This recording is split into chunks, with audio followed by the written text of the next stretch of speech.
Hello friends, welcome to my channel. आज हम discuss करेंगे बिजनेस स्टडीज के 5th चैप्टर में से सेकंड पार्ट के रिटन नोट्स के बारे में। इसके फर्स्ट पार्ट के रिटन नोट्स ऑलरेडी प्रोवाइड कर दिए गए हैं। अगर वो वीडियोस आपने नहीं देखी तो उन सभी वीडियोस का लिंक डिस्क्रिप्शन में गिवन है, आप जाकर देख सकते हैं। इसके साथ ही अगर आप इन नोट्स को रिटन फॉर्म में PDF फॉर्म में एक्वायर करना चाहते हो तो आप हमारे ऐप को डाउनलोड कर सकते हो प्ले स्टोर में जाकर, that is Jolly Coaching. Link आपको डिस्क्रिप्शन में दे दिया गया है, या फिर आप प्ले स्टोर में जाकर अपने ऐप को डाउनलोड कर सकते हैं। बहुत ही जल्द वहां पर आपको सारे नोट्स प्रोवाइड कर दिए जाएंगे। सेकंड पार्ट के रिटन नोट्स में हम डिस्कस करेंगे फॉर्मल एंड इनफॉर्मल ऑर्गेनाइजेशन। जैसे कि आपको पता ही है, ऑर्गेनाइजेशन में हमें स्ट्रक्चर्स बनाने होते हैं, फंक्शनल स्ट्रक्चर, डिपार्टमेंटल स्ट्रक्चर, जिसके अकॉर्डिंग वर्कर से काम करवाया जाता है, एक्टिविटीज परफॉर्म की जाती हैं। उन्हीं के बीच हमारे पास फॉर्मल और इनफॉर्मल स्ट्रक्चर भी इंट्रोड्यूस किया जा सकता है। यानी अगर एक ऑर्गेनाइजेशन फॉर्मल वे में with the help of rules and regulations की हेल्प से अपने वर्कर से काम करवाना चाहती है तो वो फॉर्मल ऑर्गेनाइजेशन इंट्रोड्यूस करेगी, और अगर वो फ्रेंडली मैनर में इनफॉर्मल वे में अपने वर्कर से काम करवाना चाहती है तो वो इनफॉर्मल ऑर्गेनाइजेशन इंट्रोड्यूस करेगी। लेकिन एक ऑर्गेनाइजेशन में फॉर्मल और इनफॉर्मल दोनों का कॉम्बिनेशन इंट्रोड्यूस किया जाता है, ताकि वो वर्क जो फॉर्मल वे से हो सकता है उसको फॉर्मली करवाया जाए, और जो वर्क फॉर्मल वे से नहीं करवाया जा सकता, वर्कर्स उसको रिफ्यूज कर देते हैं, उसको हम इनफॉर्मल फ्रेंडली मैनर में अपने वर्कर से करवा पाएं। In every business organisation there exist two structures which can be used to get the work done from the employees. हर एक ऑर्गेनाइजेशन में ये दोनों स्ट्रक्चर्स पाए जाते हैं। दोनों स्ट्रक्चर्स को यूज करके एम्प्लॉयर अपने एम्प्लॉयज से वर्क करवाता है, जिसमें से फर्स्ट हमारे पास आता है फॉर्मल और सेकंड हमारे पास आता है इनफॉर्मल। फॉर्मल ऑर्गेनाइजेशन को अगर देखा जाए तो सिंपल है, ये एक ऐसा स्ट्रक्चर है जो कि रूल्स, रेगुलेशंस, पॉलिसीज के अकॉर्डिंग प्रिपेयर किया जाता है। इसमें सभी वर्कर्स को रूल्स, रेगुलेशंस फॉलो करने होते हैं, उसके अकॉर्डिंग वर्क करना होता है। यानी यहां पर बाउंड्रीज डिसाइड कर दी जाती हैं, अथॉरिटीज डिसाइड कर दी जाती हैं, किस वर्कर के पास कितनी रिस्पॉन्सिबिलिटी है, कौन किसका सुपीरियर है और कौन किसका सबॉर्डिनेट है, ये ऑलरेडी इसमें डिसाइड कर दिया जाता है। It is a type of organisation structure which is formed as per the rules, regulations, policies of the business. ये एक ऐसा ऑर्गेनाइजेशन स्ट्रक्चर है जहां पर रूल्स, रेगुलेशंस, पॉलिसीज डिसाइड की जाती हैं और उसी के अकॉर्डिंग ये स्ट्रक्चर बनाया जाता है। In this structure employees are supposed to follow the rules and regulations laid down by the management. ये एक ऐसा स्ट्रक्चर है जहां पर सभी एम्प्लॉइज को रूल्स और रेगुलेशंस फॉलो करने होते हैं, जो कि मैनेजमेंट के द्वारा डिसाइड किए जाते हैं। इन this structure authority and responsibility of each employ is pre decided, pre determined. ये एक ऐसा स्ट्रक्चर होता है जहां पर हर एक वर्कर की अथॉरिटी, रिस्पॉन्सिबिलिटी डिसाइड कर दी जाती है, बता दिया जाता है कौन सुपीरियर है, कौन सबॉर्डिनेट है, किस वर्कर का क्या वर्क होगा, उसकी कितनी बाउंड्रीज हैं, and every employee need to work within the boundaries decided by the management. जो बाउंड्रीज डिसाइड की जाएंगी उसके अंदर ही आपको वर्क करना होगा, आप उससे बाहर नहीं जा सकते, अपनी मर्जी नहीं कर सकते। इसमें आपको रूल्स, रेगुलेशंस फॉलो करने होते हैं जो मैनेजमेंट डिसाइड करती है। नेक्स्ट हमारे पास आता है फीचर्स ऑफ फॉर्मल स्ट्रक्चर, यानी फॉर्मल स्ट्रक्चर के फीचर्स क्या हैं। First, specifies the relationship. Formal structure एक ऐसा स्ट्रक्चर है जो रिलेशन स्टेब्लिश कर देता है, जो क्लियर कट डिफाइन कर देता है कौन सुपीरियर है, कौन सबॉर्डिनेट है, किसको किसके अंडर वर्क करना है और क्या वर्क करना है। इससे जो रिलेशन है वो इस्टेब्लिश कर दिए जाते हैं और सभी पर्सन्स को उनके बारे में इंफॉर्मेशन मिल जाती है। इट मीन्स उनको पता चल जाता है कि उनको क्या करना है और किसके अंडर रह के करना है। Formal organisation helps in understanding the reporting relationship between the workers. ये एक रिलेशन इस्टेब्लिश कर देता है जिसकी हेल्प से वर्कर्स को ये पता चल जाता है कि किन पर्सन्स को उन्होंने रिपोर्ट करनी है, कौन उसके सुपीरियर्स हैं जिनके पास जाकर उन्होंने सारी इंफॉर्मेशन प्रोवाइड करनी है regarding the work, to whom they want to report, everyone to know who is superior to whom। सभी को पता चल जाता है कि कौन किसके सुपीरियर है और किनको उन्होंने रिपोर्ट करनी है in case of emergency. Second, means to achieve objectives. Formal organisation एक ऐसी ऑर्गेनाइजेशन होती है जो ऑर्गेनाइजेशंस के गोल को अचीव करने के लिए रास्ता बताती है, क्योंकि अगर इनफॉर्मल ऑर्गेनाइजेशन होगी तो सभी अपना अपना ऑब्जेक्टिव अचीव करने के लिए लग जाएंगे, कोई भी ऑर्गेनाइजेशन के ऑब्जेक्टिव्स की तरफ नहीं देखेगा। लेकिन अगर फॉर्मल ऑर्गेनाइजेशन होगी तो आपको रूल्स और रेगुलेशंस के अकॉर्डिंग वर्क करना होगा, जैसा मैनेजमेंट ने बोला है उसके अकॉर्डिंग आपको वर्क करना है। तो इसीलिए ऑर्गेनाइजेशंस के गोल्स को अचीव करने के लिए फॉर्मल स्ट्रक्चर हेल्प करता है। Formal organisations lay down the rules and regulations which are essentials to achieve the objectives। अब क्योंकि फॉर्मल ऑर्गेनाइजेशन ऐसे रूल्स और रेगुलेशंस डिसाइड कर देता है जिससे ऑर्गेनाइजेशन के ऑब्जेक्टिव्स अचीव किए जा सकें, तो इसीलिए हम ये कह सकते हैं कि फॉर्मल स्ट्रक्चर ऑर्गेनाइजेशंस के गोल्स को अचीव करने के लिए एक रास्ता है, सोर्स है। Next, lead to coordination. Formal structure एक ऐसा स्ट्रक्चर होता है ऑर्गेनाइजेशन का जो वर्कर्स के बीच में कोऑर्डिनेशन प्रोवाइड करता है, यानी हर एक वर्कर को एक दूसरे के साथ कोऑर्डिनेट करके चलना होगा, अदरवाइज कोई ऑब्जेक्टिव अचीव ही नहीं हो पाएगा। अगर सेल्स मैनेजर ने बोला है कि हमें इतनी प्रोडक्शन चाहिए सेल्स करने के लिए, तो प्रोडक्शन मैनेजर भी तो उसके साथ कोऑर्डिनेट करेगा, वो उतनी प्रोडक्शन प्रोवाइड करके देगा। ये कब पॉसिबल होगा? जब वो रूल्स और रेगुलेशंस फॉलो कर रहे हैं जो फॉर्मल ऑर्गेनाइजेशन ने बनाए हैं। अगर इनफॉर्मल ऑर्गेनाइजेशन होगी तो कोई भी पर्सन किसी की बात नहीं मानेगा, वो अपने वे से काम करेगा, जिसके कारण कोऑर्डिनेशन नहीं आ पाएगी। So formal structure helps in building formal relationship among the employees.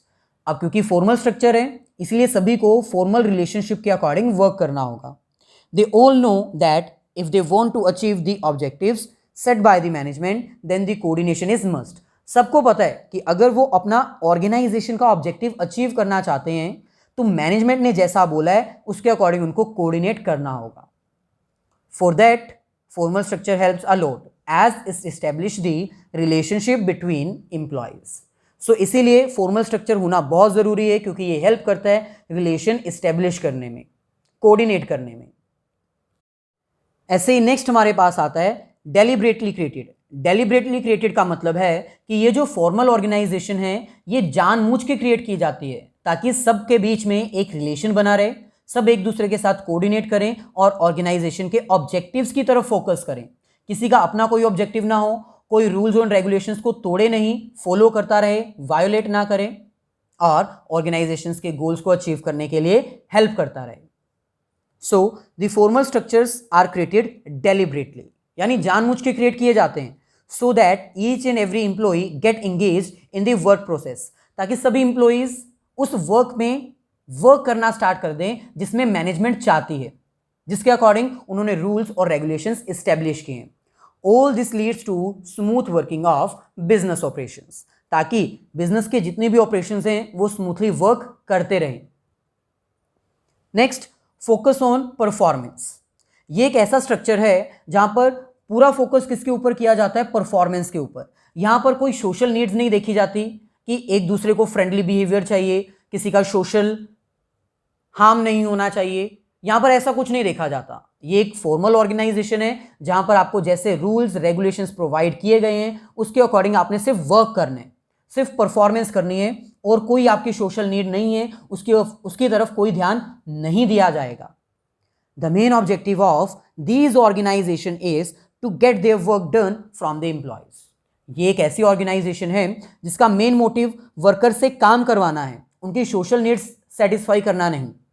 They are only interested in their work, nothing else. ये ऐसे स्ट्रक्चर्स होते हैं जिनका मेन इंटरेस्ट किसके ऊपर होता है? अपने वर्क को कंप्लीट करना। They do not want any interpersonal relation, वो एम्प्लॉयज के साथ रिलेशन इस्टेब्लिश करना नहीं देना चाहते, यानी प्रोडक्शन वाले का सेल्स मैनेजर के साथ कोई रिलेशन हो, वो अपने साथ बातचीत करते हो, सोशल रिस्पॉन्सिबिलिटीज, सोशल वर्क करते हो, ऐसा वो कुछ भी नहीं चाहते। वो सिर्फ वर्क की तरफ इंगेज करना चाहते हैं अपने वर्कर्स को। They do not bother about social needs of the employees, वो एम्प्लॉयज की सोशल नीड्स को नहीं देखते।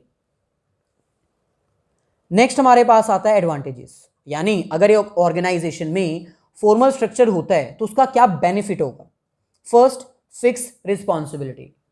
अब क्योंकि यहां पर रूल्स और रेगुलेशंस एस्टेब्लिश कर दिए गए हैं सबको पता है कि क्या वर्क उन्होंने करना है, किसको रिपोर्ट करना है, कौन सुपीरियर है, कौन सबॉर्डिनेट है। अब क्योंकि फॉर्मल ऑर्गेनाइजेशन में सब कुछ प्री डिसाइडेड होता है, इसलिए रिस्पॉन्सिबिलिटी भी डिसाइड कर दी जाती है। जिसको वर्क दिया गया है वही इसके लिए रिस्पॉन्सिबल है, कोई दूसरा पर्सन इसके लिए रिस्पॉन्सिबल नहीं माना जाएगा। नेक्स्ट हमारे पास है नो एम्बिग्यूटी। एम्बिग्यूटी का मतलब क्या होता है? कंफ्यूजन। अब क्योंकि ये एक फॉर्मल ऑर्गेनाइजेशन है, सभी वर्कर्स को पता है कि कौन सुपीरियर है, कौन सबॉर्डिनेट है, उनको क्या करना है और कैसे करना है।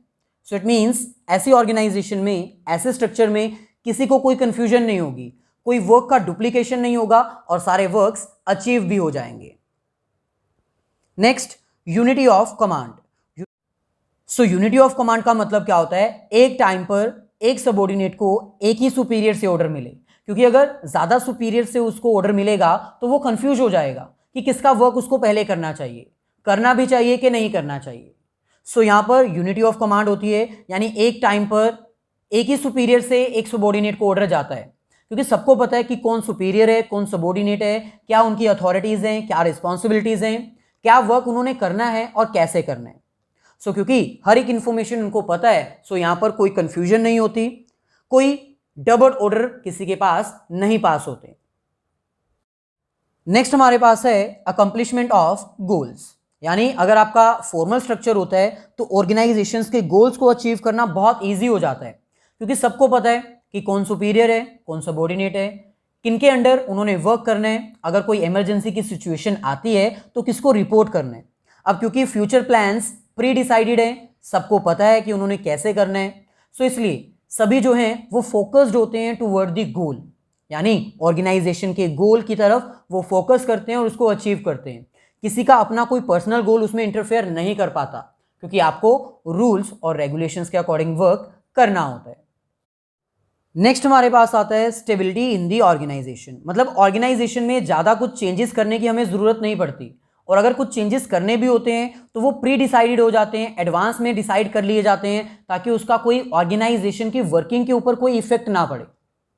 सो क्योंकि फॉर्मल ऑर्गेनाइजेशन में सारे प्लान्स प्री डिसाइडेड होते हैं, सारे रूल्स और रेगुलेशंस पहले ही डिसाइड कर लिए जाते हैं, इसलिए इस ऑर्गेनाइजेशन में स्टेबिलिटी बनी रहती है।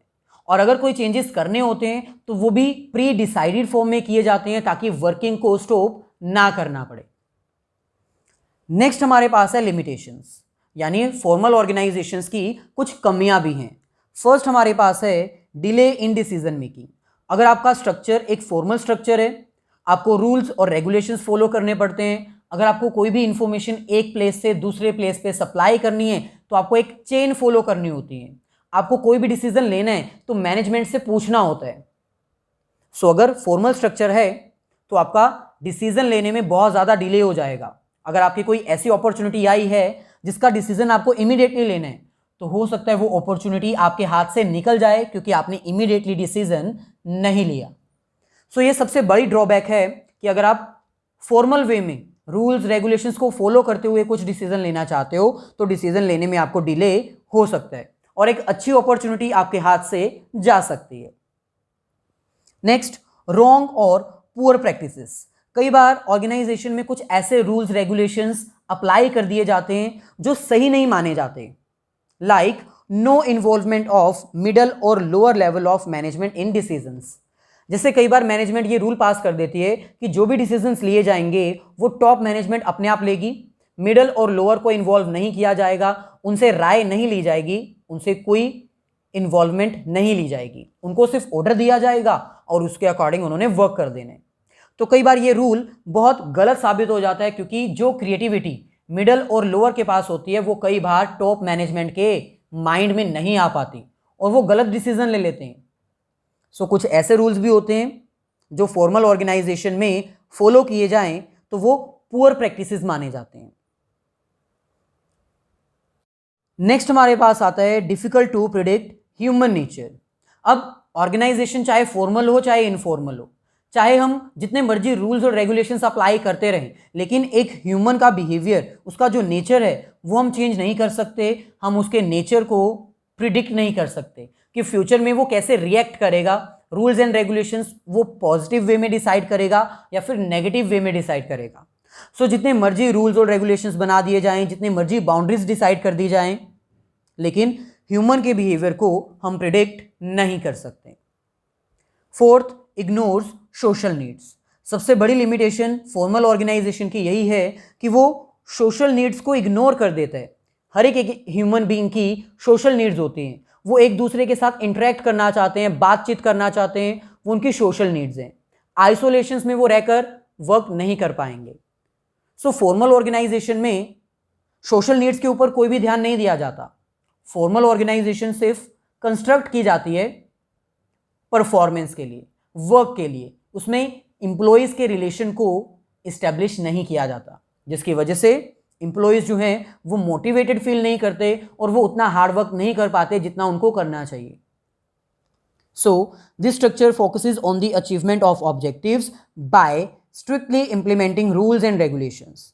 फॉर्मल ऑर्गेनाइजेशन एक ऐसा स्ट्रक्चर है जो कि सिर्फ फोकस करता है ऑब्जेक्टिव्स को अचीव करने के लिए with the help of rules and regulations. Formal structures ignores the social needs of the employees. वो एम्प्लॉयज की सोशल नीड्स को फुलफिल नहीं कर पाता। सो ये थे हमारी आज की वीडियो, जिसमें हमने फॉर्मल ऑर्गेनाइजेशन के रिटन नोट्स आपको प्रोवाइड किए with the help of meaning, feature, advantages and disadvantages. अगर आपको वीडियो अच्छी लगी है तो प्लीज़ सभी फ्रेंड्स के साथ शेयर कीजिए और ऐप को डाउनलोड कर लीजिए, ताकि जितने भी नोट्स हैं वो आपको PDF फॉर्म में जल्द से जल्द प्रोवाइड किए जा सकें।